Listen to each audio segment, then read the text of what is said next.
What's going on, everybody? You're listening to the Point2Point NHL Recap Show, Season 2, Episode 4. I'm Pascal Pryor, joined by Mark Havlack. We're back in the studio. You're back from Newfoundland. How was that, though, man? Pretty good vacation, kind of a nice week off, kind of escape from the world.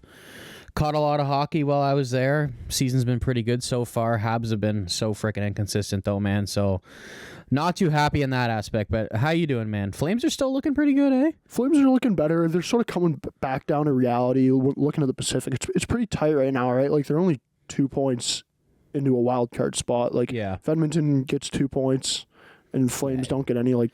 I'm sure they're going to pick it up, too. Yeah. Back to the cold, though, that we were talking about last week. You know how you asked me about the whole day-to-day questionable thing? Yeah. Dude, I was fully day-to-day, man. Over the weekend, I was, like, coughing up a lung at work. People thought my lungs were going to collapse, dude. So did you play? No. Oh, I was really? not playing. No, there was no way in hell I was playing. Okay. If I was playing, I probably would have been taken off in a stretcher just from the amount I was coughing, dude. But I'm doing better now. Still got a little bit of the sniffles. I guess it's flu season, so a lot of people are going through that right now, though. Let's get right into the hockey, though, man. The Edmonton Oilers, they're off to a slow start this season. They currently sit 7th in the Pacific Division with 9 points through their first 10 games. Things are only getting worse for them, too. Connor McDavid, he's going to miss the next 2 to 3 weeks after sustaining an ankle injury against the Columbus Blue Jackets. Dude, I'm starting to get a little worried about this team. Are you worrying yet, though, or is it same as last year, not worried at all?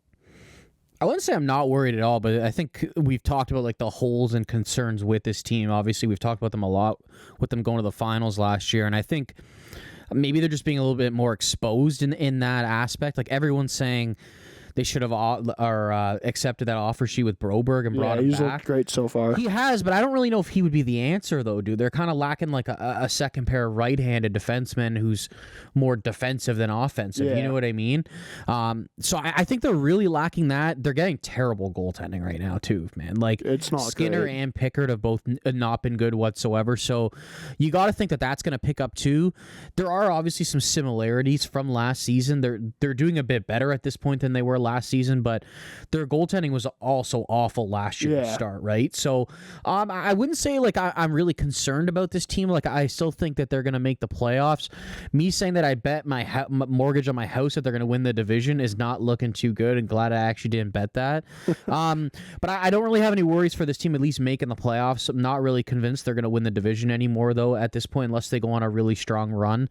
What do you think of the McDavid injury? Like, it didn't really seem like much to me, but obviously the way he went in was kind of awkward. Like, really early into that game against Columbus, that kind of deflated the team after, man. Yeah. Like, kudos to Columbus, though, dude, though, because they've been actually looking pretty good. They have so against far. a couple good teams. You know what I mean? They're sitting at 4-3 on the season. They're kind of bunch of their guys are having like really hot starts, right? But yeah, it's going to be hard without McDavid, but I think we're really going to see what this team is the next couple weeks without like their best player. You know what I mean? Is Draisaitl going to like step up? He's kind of looked like not himself so far this year either, right?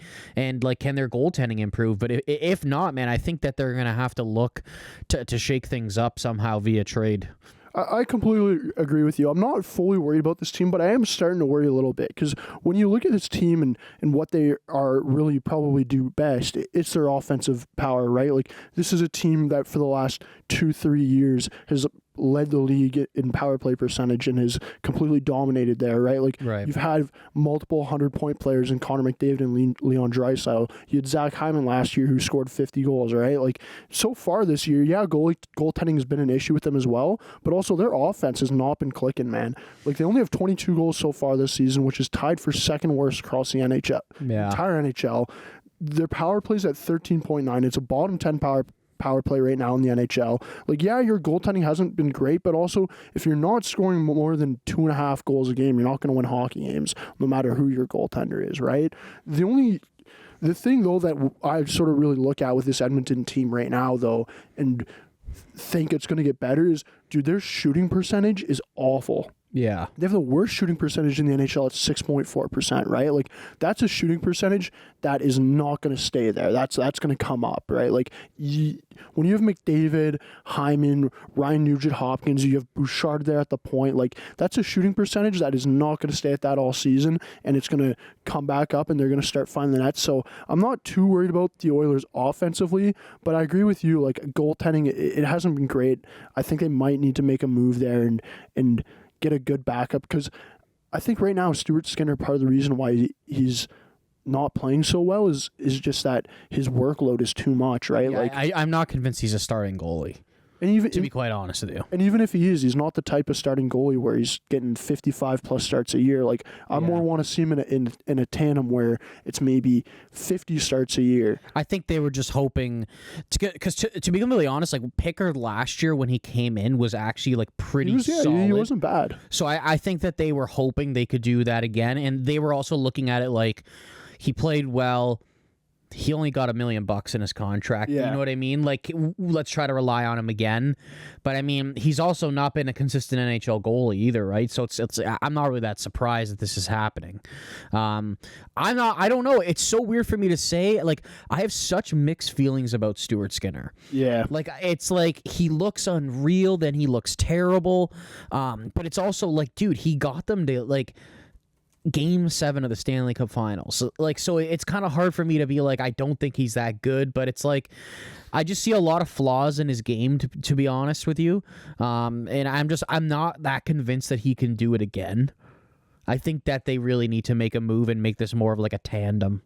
Yeah, I'd like to see him make a move. The good thing for the Oilers, though, is that they got some time here, and it's to turn things around. Like, it's not at the point where you really got to start worrying like it was last year. Like, they're only 2 points out of wild card spot right now, right? So it's like, as much as we're sort of talking about the Oilers and how bad of a start they've had so far this season, like, at the end of the day, they're only 2 points out of the wild card, 10 games in. Like 8 to 10 points out last year. And that was at like American Thanksgiving. Like, yeah. We're still like a month away from there. So it's like they got plenty of time to figure things out. And based off what we saw last year, I think these guys will be able to have a good season here going forward.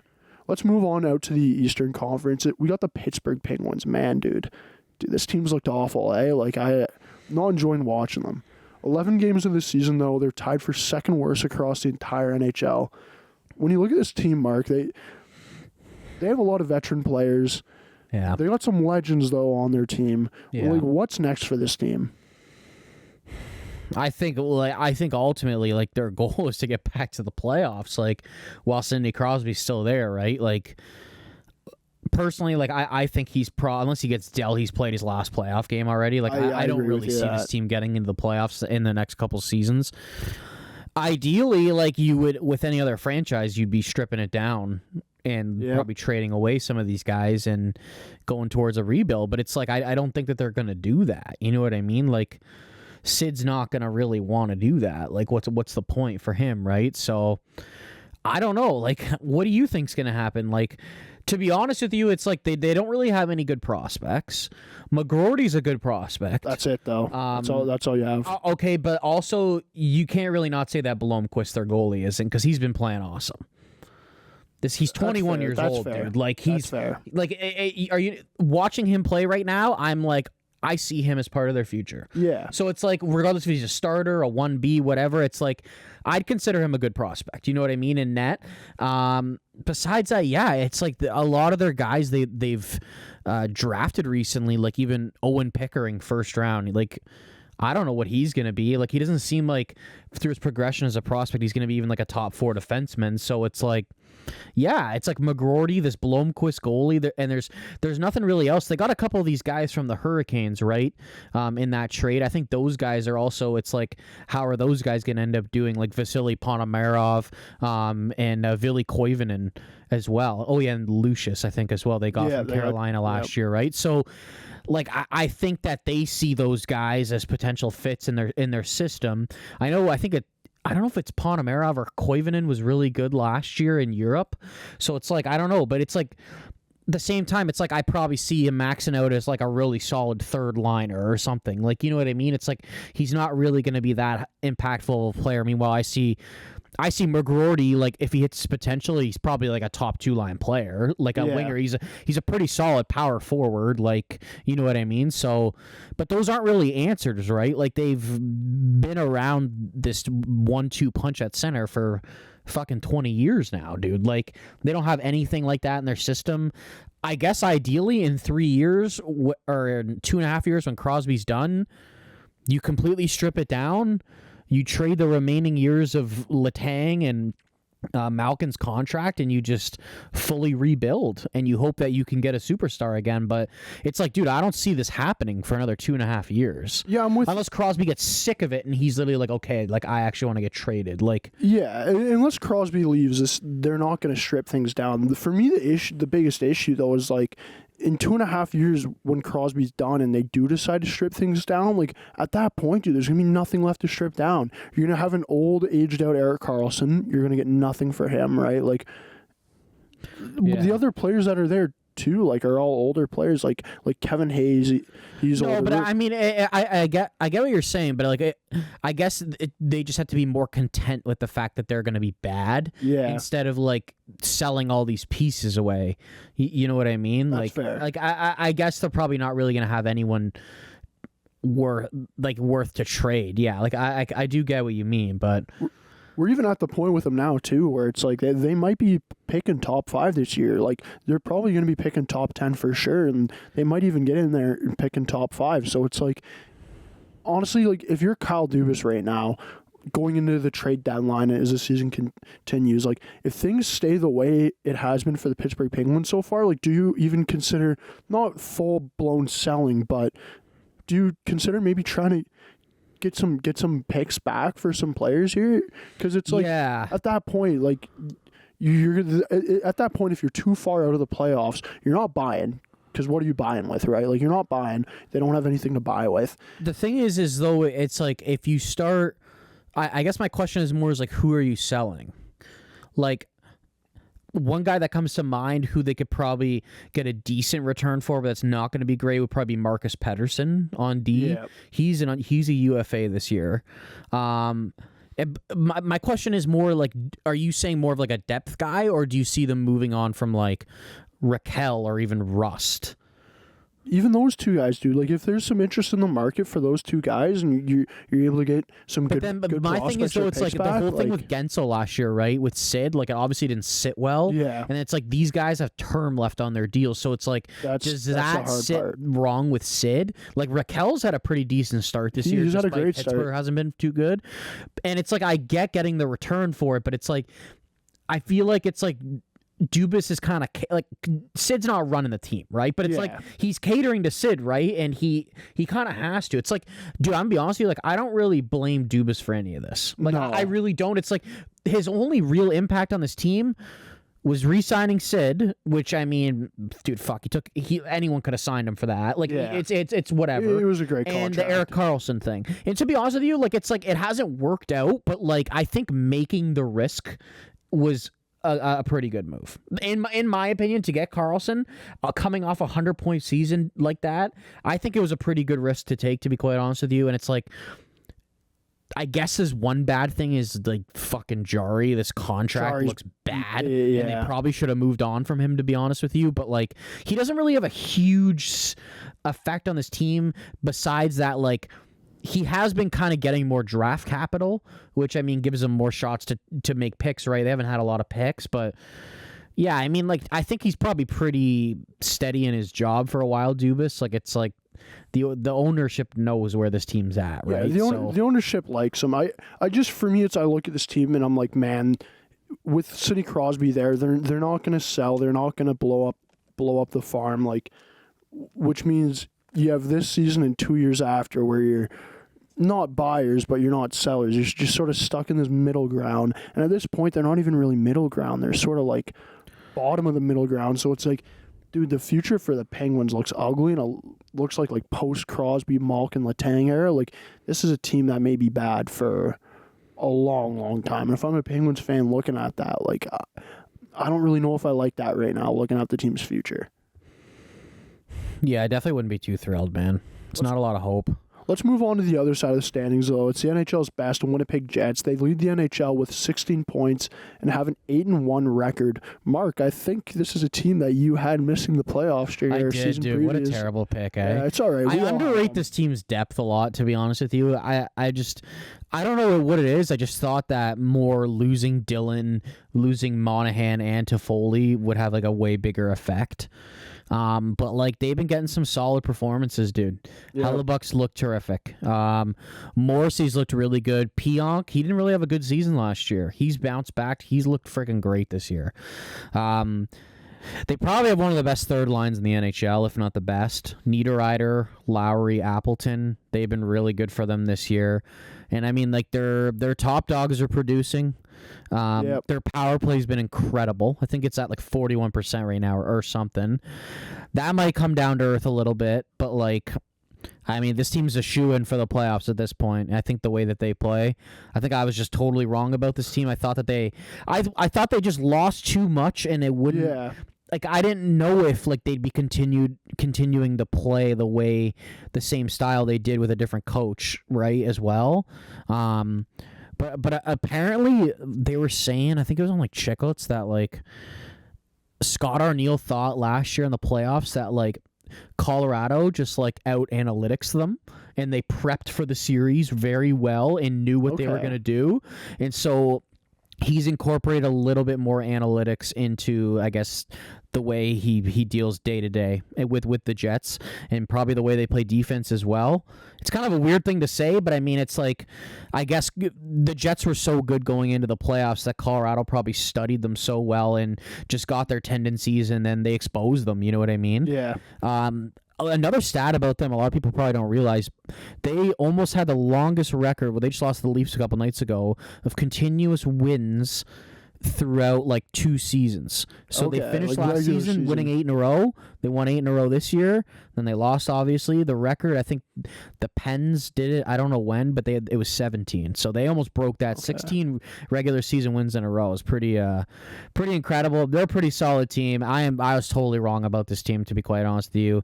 And I think they're probably a playoff team, or sorry, not probably. I think they're a playoff team and probably finishing top 2 in this division. Yeah, I really like this team. Like when you talk about the Winnipeg Jets and when you look at their roster, I think that if you throw this roster into a lot like bigger markets around the NHL, a lot more people are higher up on them, right? Like I think they have a lot of underrated players, and their team overall just doesn't get the acknowledgement that they really deserve, just because they don't get the media attention, right? Compared to like Toronto, or even compared to like Colorado, Tampa, those types of teams. Like you look at their roster, you have Mark Scheifele. Mark Scheifele's he's been a good number 1 center for close to a decade now, right? You got Kyle Connor on his wing. Like Kyle Connor, dude, that guy, all he does is score 40 goals. He scores 40 goals after 40 goals after 40 goals. Like he's probably the most underrated goal scorer in the NHL. You look at their back end, right? Like Josh Morrissey. Last year he had a phenomenal season. He's fallen up again this year. He's had a great start. Josh Morrissey, though, like you don't really hear too much chat about Josh Morrissey being like a top 5, top 10 defenseman in the NHL, where it's like when you look at what he's done last year and so far this year, and even going back to earlier on his career, like there is a discussion there that he is a top 10 left-hand shot defenseman, at least in the NHL. Their second line, you have Cole Perfetti. Like Cole Perfetti, he's off to a great start this year. He took a bridge deal over the offseason, sort of bet on himself, and so far it's really paying off. Another guy on that second line, Nikolai Ehlers, like he's always been a pretty good player. Contract year for him too. 30 goal scorer. He had sort of his last 2 years were a bit slower compared to where you thought he was going to be sort of when he was coming into the league. But this year so far, he's having a really good start. Like they have 6 players right now on pace for point per game seasons, which is like pretty damn good. And when you have that, and then you got Connor Hellebuck back in the net, shutting things down, like that leads to success, man. That leads to a lot of success. And I'm liking this team. Cup contenders, I don't know if I have them at full-on cup contenders yet. I think they kind of got like outmatched in that aspect last year even, and it's like the kind of like guys, the physical guys on D that they had last year was Dillon. They kind of lacked that, and now he's gone. One guy who's kind of played a bigger role for them this year, and it doesn't really show up on the stat lines, Dylan Sandberg. He's kind of replaced Dylan in the top 4, and he's looked pretty solid. He's a pretty big guy as well. But I think they might have to be pretty active at the deadline like they were last year. Yeah, for sure. To fill a couple things. Like, I mean, their depth looks pretty good right now. You probably look at maybe getting like a 4C. I mean, you can look for upgrades in the top 6, but like, I mean, it's looking pretty good right now, right? Yeah, they're top 6. And then I think honestly, priority would be like just getting a couple tougher guys on D, like depth guys even, or like a guy who can play in the top 4. You know what I mean? But it's like those guys are going to be available, right? Yeah. So I think they're going to be pretty active at the deadline. They're obviously going to go for it this year, and pretty impressed with the Winnipeg Jets so far. I mean, who hasn't been impressed with them? Let's move on, though, to some guys getting the money. A couple guys this week have gotten some money. First one is Jake McCabe. Toronto Maple Leafs have extended defenseman Jake McCabe with a 5-year extension, and it has a AAV of $4.51 million. The whole 5-1, I'm hating. Why couldn't it just be 4.5, you know? Had to be 4.51. For the money. The weirdest part, too, is like it's not like it's his number or anything. Like, well, I mean, this contract's the deferred money thing, Yeah. right? So I think the actual like value per year is 4.7, but it goes down to 4.51 because of the deferred contract. yeah. What are your thoughts on this deal? Because I like Jake McCabe. I think he's really solid. I think he's actually looked pretty good in Toronto's top 4 since he's kind of come over from Chicago. I don't really mind the number. I think the term's a little more concerning. He is 32. 31, turning 31, 32, okay. I think. So I think that contract's going to be expiring when he's like 37. They've already got a couple with contracts that are going to be expiring when they're old, right? OEL and Tanev as well. So honestly, the term's a bit concerning to me. I'm not really that concerned about the cap hit, to be honest. So I think locking him in is pretty good, but I think you just got to be content with the fact that this could maybe not look good in 4 years-ish. I would have been a lot more comfortable doing like 3 years at that. Yeah. I think the last 2, it could just be like, okay, what is he at this point? But it's pretty close to Tanev's deal, right? So, I mean, it seems like they kind of maybe value him around the same as Tanev. But what do you think of this? Honestly, I'm not a fan of the deal, but I also don't dislike the deal. I think both sides sort of got what they wanted from here, right? Like, if you're McCabe, you got the term, you got some good money. If you're the Leafs, you got a good player, right? Like Jake McCabe with the Leafs, he's been a number 1 at points when Riley's been out, right? But like last year, for the most part, he's been like a 2-3 for the Leafs. I think the Leafs really more want him as like a 3-4. Yeah, type of defenseman, like definitely top 4. I think that's what he's more suited for, though, right? For sure, that's what he's more suited for. I think with this AAV and with the cap, like how it's been going up the last 2 years and how it's going to continue to go up, I think the Leafs sort of feel safe there, which is why they gave out some of that term, is just because with the cap going up, they're not worrying about that too much. But I like the deal, man. I like him as a player. The term does scare me a little bit, but then again, by the time you get to that point in the contract, if the cap's where we think it's going to be, it might not look as bad. I think it's more just like you might have a guy playing bottom pair making 4.5, but I mean, who knows in 4 or 5 years, right? I mean, it's decent in the fact that Riley makes 7.5, and then I'm assuming they like their top 4 with OEL, McCabe, and Tanev. Yeah. It's like all those guys are making 4.5 or under, besides Riley. Obviously, like Liljegren seems like he's probably not going to be there for very long either, right? Yeah, so he doesn't seem like an option in the top 4. So, I mean, I like the deal. I don't really love the deal, I guess, but yeah, that's fair. Pretty good for Jake McCabe. Let's move on to the next guy getting the money. It's a younger guy, Alexis Lafreniere. The New York Rangers have extended him to a 7-year deal with an AAV of $7.45 million.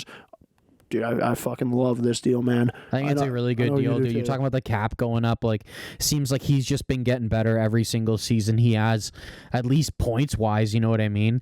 I think at points last year in the playoffs, he was, besides Igor, was probably their best player. Most consistent, at least. I thought he scored some big goals in that playoff run for the Rangers. I thought he was probably going to get over 8, to be honest with you. I think 7.45 is looking really solid. One thing that a lot of people don't realize, too, is, like, dude, this guy, like I don't think he's really ever played on the first power play unit. Nope. Like, he's not playing with Panarin and Zibanejad on the power play and getting these power play points, right? So it's like, dude, if he's putting up, like, 60 points, 65 points, and he's not even playing on the first power play, it's like, I'll take that. Like, you know what I mean? And it's like, dude, eventually he probably will be playing on it. So for sure he will. It's like I see him being at least a point per game player eventually, and I could probably see him like hitting 90 points at some points in his career. Yeah, I agree with you, man. I love this deal, dude. Like, he's probably going to be a point per game player this year. If he's not, he's going to be just shy of it, right? Yeah. Like, if you can get a point per game player with the potential of being a 90-point getter, and you got him at 7.5 pretty much, with the cap going up, I think that's a phenomenal deal. Yeah. Like, the Rangers, they're not an older team yet, but they're starting to get a little bit older, right? Like, he's really the future of the New York Rangers. Like, you still have Panarin, you still have Zibanejad, Kreider's still there, but all those guys, they're in their 30s now, right? Yeah. When you talk about Laf's going to be there for the next 7 years. I don't think any of those other guys are going to be there for 7 years, right? No, so it's like, how old is he? Is he 22? I have it up right here. He is 23 right now. So, I mean, he's an 01, so he'll be turning 24. So, I mean, 7 years, that's going to be when he's like 30, 31. He's still get a decent contract after that. Still got a 5-year deal, yeah. Probably 5-6 year deal after that, and depending how good he is at that point. So, I think really good for the Rangers, especially when you're looking at like what Igor could make.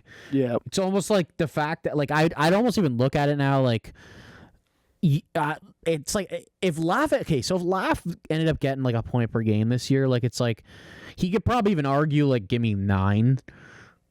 You know what I mean, or like close to that. So I think it's like almost like the money you save on that, even if it goes to Igor and you think that you're overpaying him a bit, it's like it almost like evens out. You know what I mean? So I honestly think it's a pretty good spot for the Rangers. Puts them in a pretty good spot to re-sign Igor as well. Are you almost like a little confused from Laf's side that he didn't wait, considering he could have like a huge year and get even more? Or do you think it was just like get the security? You know what I mean? Because for the Rangers, I feel like it's like a win because it's like, dude, you're planning to sign like the biggest contract for a goalie in NHL history, but you need to sign another cornerstone piece to your team. But now you have it done. It's like, okay, now we can really prep. Like, what can we give this guy if like we have to? You know what I mean? If I'm Laf, like waiting, I feel like could have been a little bit of a hard area, just because it's like if Igor signs before you and Igor signs for like $13 million or something, then it's like that puts him in a tough position where it's like there's only this much of the cap left, right? Yeah. The other thing with him too is he's a guy that was a first overall pick, came in the league with very high expectations. He didn't necessarily live up to those expectations, though. And in a place like New York, if you're a first overall pick not living up to those expectations, you're hearing a lot of that noise, right? Yeah. He took a bridge deal. So, and now he's getting this opportunity where he can get paid. So I think it's like for him, he went through the whole bridge deal process. He's getting offered that long-term contract, and he's really... I think for him, he's really just looking at the term, and that's what he's wanting the most out of it, right? Like, not having to go off and sign another 3-year deal or something like that. Because then if you're laughing, you're signing a 3-year deal, then it really does feel like you're not living up to it. Where at this point, like, honestly, like, the first couple years, he didn't live up to the expectations. Now I feel like he's sort of starting to meet those expectations, right? Like, if he can be a point-per-game player this year, everybody, like... If you're a point per game player, I think that's just good enough. If still you're young enough too, man, he's probably going to get even better and better, right? So I definitely like him as a player, and New York's going to be scary going forward. Let's move on to the Frozen Frenzy review. Frozen Frenzy was last Tuesday. It was a second ever Frozen Frenzy. It was on ESPN. Basically, all 32 teams were playing. All the start times were 15 minutes apart. I love the concept of this. I love the coverage of it when it's on.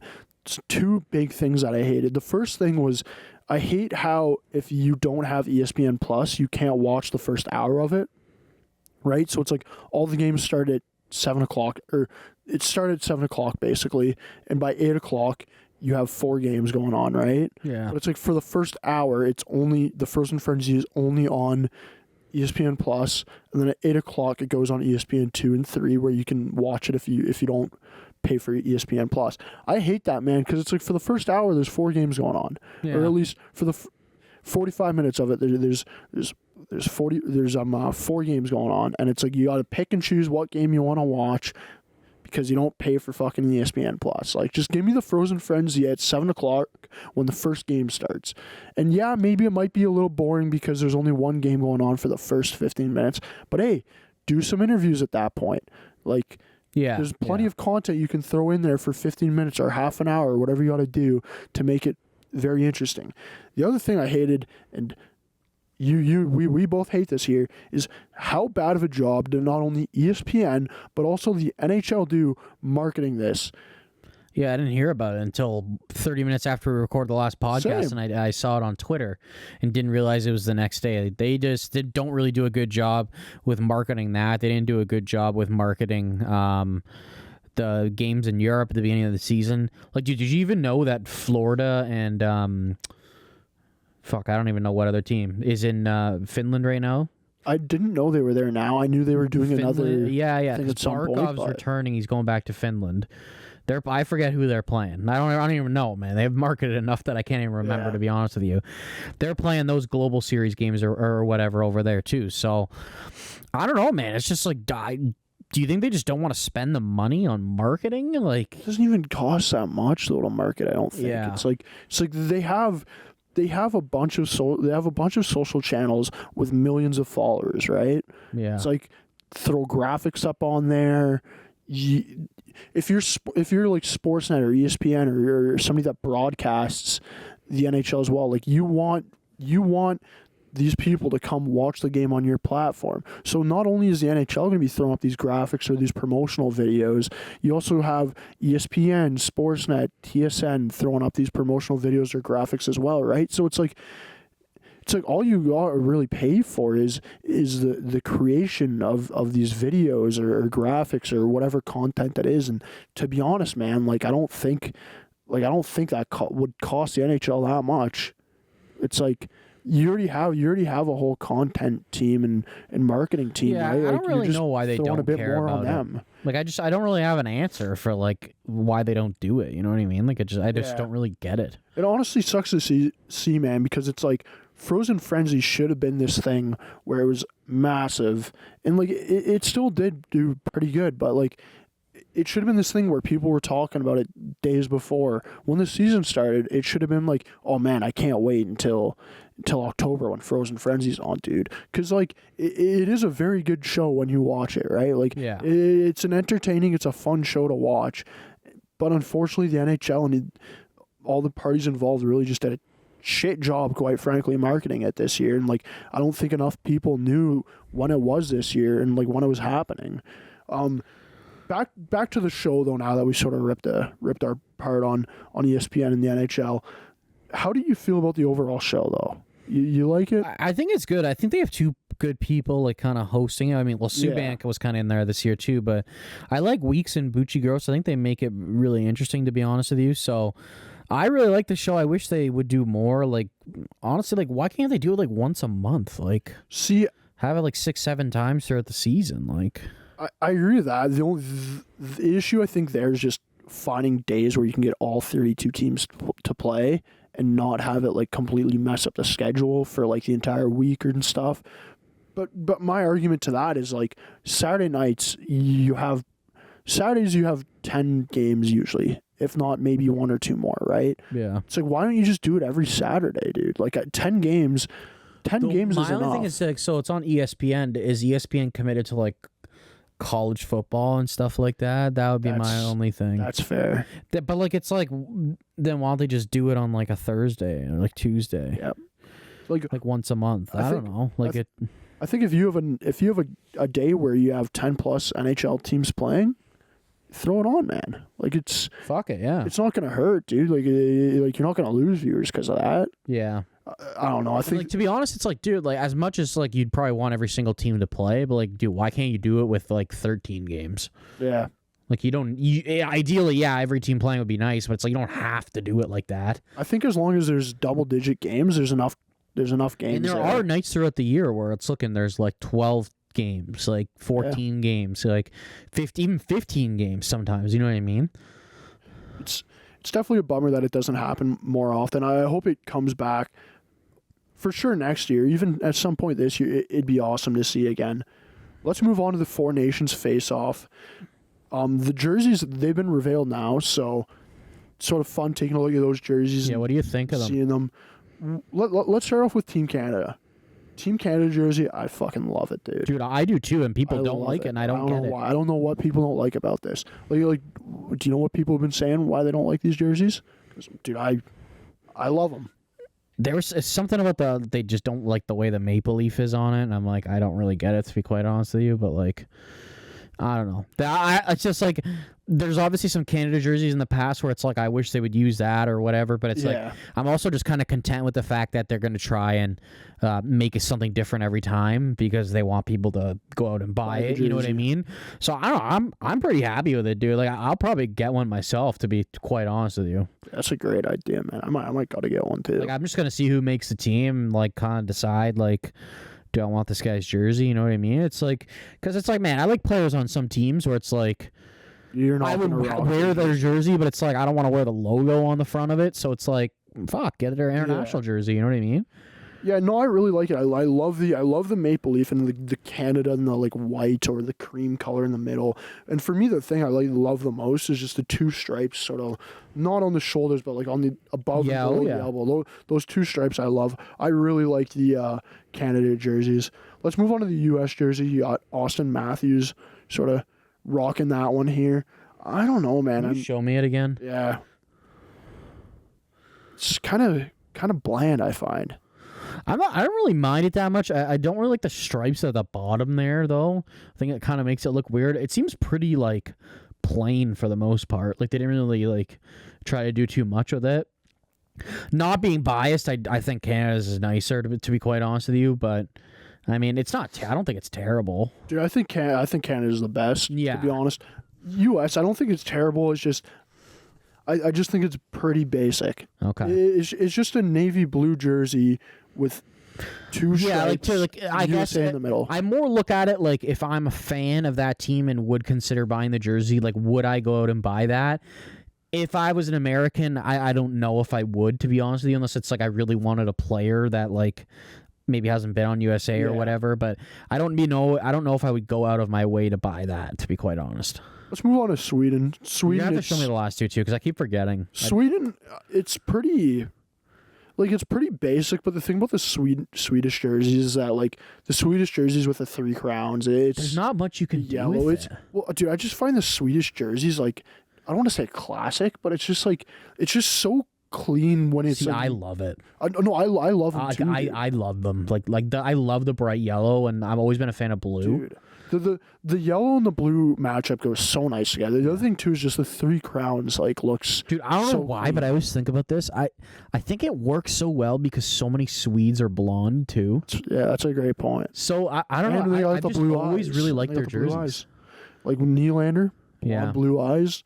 Hedman, blonde blue eyes. Yeah. They're pretty much all just blonde and blue eyes, dude. Yeah. I wonder if that's actually how they made the jersey. Just like, we're making our jersey look like our entire team. They think it's like camouflage pretty much. Last but not least, it's the Finland jerseys. Just Finland classic Finnish jerseys as well. Yeah, with the Suomi on the front. Yeah. Not too bad. I'd say like if I did a rankings of this, that'd probably be my number 3. I'd probably take Canada and Sweden over them, but not a bad jersey at all. I kind of like when they do they have it written in Finnish, like Suomi on there. I always think they look nice, especially at the World Juniors as well. I'm a big fan of blue, so it's like 3 of these 4 teams got blue, and I don't really dislike any of the jerseys, to be quite honest with you. I think they did a pretty solid job with them. I think they did a great job with these jerseys. Hopefully they market it a little bit better, this Four Nations face-off, but so far I'm a fan of what I'm seeing with it. Let's move on to the last little bit of business for the day. It's the PWHL. Big news with them as they're planning on adding 2 franchises for the 2025-26 season. Basically, they're undecided what cities are going to get these franchises, but you have the American candidates and the Canadian candidates. And the American list is Detroit, Pittsburgh, Washington, Philadelphia, Denver, and Seattle. And then for the Canadian candidates, it's Quebec City and Calgary. And I will say that the PWHL has already announced that Quebec City will be hosting a neutral site game on January 19th of this year, or next year, but this season. So it looks like they're maybe getting a little test here to see what the market's like there. What are your favorite cities there, and like what do you think would also work best for the league? So sorry, you said Detroit. In the States, you said Detroit, Pittsburgh, Washington, Philly, Denver, Seattle. Okay. I mean, are you a little bit surprised like they didn't consider Buffalo being right on the border, close? Not really, just because I think it's too close to Toronto, right? It's like Buffalo PWHL fans, they can drive to Toronto. Look like it's close enough you can just drive. Yeah. Like look at the Bills, right? Like for the Buffalo Bills football, they include Toronto in their market, right? Like when you look at the Buffalo Sabres games, anytime they play Toronto, half the barn's Toronto fans, right? So it's like they're so close in such a similar market. I'm not surprised. The other thing too is like Detroit, like original 6 team, a lot of hockey history there. See, that's what I was thinking. My first thought is I don't know what you asked. You say where do you think they're going to be, or where would I put them? Where would you put them? We'll start off. I think honestly, I would consider Detroit. Yeah. Like I think you're saying original 6 team in the NHL. They love hockey there. It's not too far from Montreal, Ottawa, Toronto. Yeah, it's a pretty long drive, but it's not. You don't have to really fly there if you don't want to. You know what I mean? I think, to be honest, if you're committing to like Seattle or like Washington, just being out like west almost, like you making like Calgary, I guess would make sense if they did that in Canada, just having more 2 teams out west there. But so are they adding 1 and 1 for sure? It's not for sure whether it's 1 and 1. I just split it up. Just split it up where you have the U.S. Like candidates, I mean, and it's the like Canadian. They could go a lot of different routes, right? Like if they go Philly, Pittsburgh, that's close together. That's a good rivalry. Like, you know what I mean? So adding Quebec City, it's like that's with Montreal too, the rivalry. So I mean, they can go a bunch of different ways with this, I guess. I think adding Detroit would be pretty cool, though, to be honest with you. And then if I had to pick one more, I think I would stay away from out west, at least now, until you can get more. Because I think it would just, like, imagine they add Calgary but don't add Seattle. Like, Calgary's travel is going to be brutal. The closest would be Minnesota. And, like, Minnesota's still a good 2.5 hour So it's flight. like, if they go out west, I would go Calgary and Seattle. But I'd say Detroit and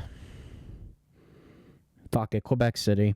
They're not getting an NHL team, so we may as well bring a women's team there. See, I agree with you with Quebec City. I sort of have 2 ways I'm going with the second one. Quebec City is the first one I'm going with 100%. Like Montreal, Quebec City, great of a rivalry that would be in the PWHL. And the other thing too is like they sort of are competing viewership wise with the NHL, right? The NHL does not have a team in Quebec City, and fans for years have been saying that they want to see Quebec City get a team. The Ramparts like sell out their fucking games. They got a great fan base locally. Like nationally, a lot of fans want to watch that Montreal Quebec City matchup. If you can get that in the PWHL, I think viewership for those games would be through the fucking roof. So Quebec City, no doubter for me that you got to add them. The second team, I'm leading Detroit. Denver would be interesting though, because it's like it's not as far west as Calgary and Seattle, where the travel wouldn't be miserable. Yeah. Right? You can get a decent little rivalry there between Minnesota and Denver. And then the other thing is if you add Denver, then it's like next time the league's expanding and you're looking to bring in 2 teams, then maybe you bring in like Calgary and Seattle. Yeah. And then you can have a west and an east. Like you can actually I just don't think bringing like one of them right now makes sense. If they decide to go both, it's like okay. But Quebec City too, it's like, dude, it's Not that far from Toronto. Yeah.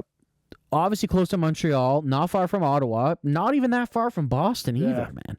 So it's like it kind of logistically makes sense. You know what I mean? Logistically, it makes sense. It looks like the PWHL sort of already likes it, considering they're going there to host a game, right? Yeah. It's like you're not going to go there host a game if you don't have interest. Dude, I could be mistaken, but I'm pretty sure the Rampart Stadium holds like 12 or 13,000 people. I don't know if it's that arena specifically or there's another one in Quebec. So I mean, it's like, dude, if they're fucking selling out their barn and there's like that many people, like there's gonna be so many like fans of the women's game. See, I think Quebec City's no doubter, and then second one for me, it's either Detroit or Denver. Did you see that they've been considering for the future outdoor games and potential games in Europe? I'd love to see that. The potential games in Europe, I think, would be a little bit more of an issue just money-wise, getting them to fly there just because it's a newer league. There's not a whole lot of kind of money for that. But that could also just be like a longer-term plan. But outdoor games, outdoor games for sure, I'd love to see. Dude, it's like, man, why can't they even like coordinate with the NHL one year and be like, all right, the Minnesota Wild are hosting the outdoor game this year, and then it's like the next day or the day before, like Minnesota's and the PWHL's playing. Like, dude, even the same day, man. Like, how about like that? Just might be like an ice issue, I guess, if it's too much. Yeah, I guess it could be an ice issue, but it's like how cold it is. Baseball fans love double headers. If you could get a double header outdoor, dude, like imagine game, why don't they just do like it's like a back-to-back Winter Classic? Yeah, like, that'd be pretty sick on New Year's Day. And for the PWHL, like, I mean, that's not the opening date of the season, but that's pretty early on in their season, right? They start in November, so end of November too. Yeah. So, PWHL, it's gonna be fun to watch this season. Overall, though, I think we covered a fair bit this podcast. Hold on, one more thing to talk about. We skipped over. We did skip over. We did. Who do you think right now are Canada's 3 goalies at the Four Nations tournament? I've got some options for you here, okay? Hit me with the options. I want to get my options. Written down options. I've written down save percentages to start the season too. I'll go through the options first, okay? We've got Stuart Skinner, Aiden Hill, Sam Montembeault, Connor Ingram, Jordan Binnington, Cam Talbot, Tristan Jarry, Logan Thompson, Mackenzie Blackwood, Darcy Kemper, and Devon Levi. There's a couple more guys in the league. I probably wouldn't even consider Levi how young he is. Yeah, I wouldn't either. I would consider this group of 10 goalies to honestly be at least considered in the mix how they're playing. So I'm going Aiden Hill. I think he makes the team. Okay. Binnington, it's hard to not think he's going to make the team considering the GMs. Like, could you not argue though that he's been one of the more consistent Canada goalies though? Bennington? Yeah, he has been too. But also his GM is like, yeah. His GM is the GM for the Four Nations. To be completely fair right? to you, so fair too. He does have the cup. I do feel like in high pressure situations he does perform. To be quite honest with you, so personally, I would be okay with bringing in Binnington. And then for me, the other goalie. There's 2 other guys that I'd consider. It would be Stuart Skinner, if he can sort of come back to where he was at last year. And then the other one would be Ingram, depending on how he's playing. I'm going to name all these guys I named except for Devon Levi. I've wrote down their save percentages so far this season. I've left out one guy on this list, and I'm going to ask you about him after I read these guys. And I want you to think about whether you would consider that this guy would make the team. Okay? Stuart Skinner as an 874. Aiden Hill, 878. Sam Montembeault, letting 5 goals on 10 shots yesterday. He had a 915 heading into the game. He's now down to an 890. 25 save percentages off of 1 game. Connor Ingram, a guy I thought going into this year, if he played well, he'd be in the mix. He was solid last year. He is an 868 this year. Jordan Binnington, 895. Cam Talbot, 913. He's only played 3 games. Tristan Jarry, sent down to the AHL. He's got an 836. Logan Thompson, an 876. Mackenzie Blackwood has an 888. And Darcy Kemper has an 897. So out of all those guys you named, one guy has a 900 plus save percentage. And he's a backup. Yeah. One guy I left off this list who I did not consider for 1 second that could make this team, but of how bad the goaltending's been, I wonder if you just bring him on for his experience, is Marc-Andre Fleury. Do you consider him making the team as even a number 3, just to have experience on the team? It's like, it sounds crazy because he hasn't been very good and he's been a backup, but dude, those save percentages are fucking horrendous. Those are terrible. Awful.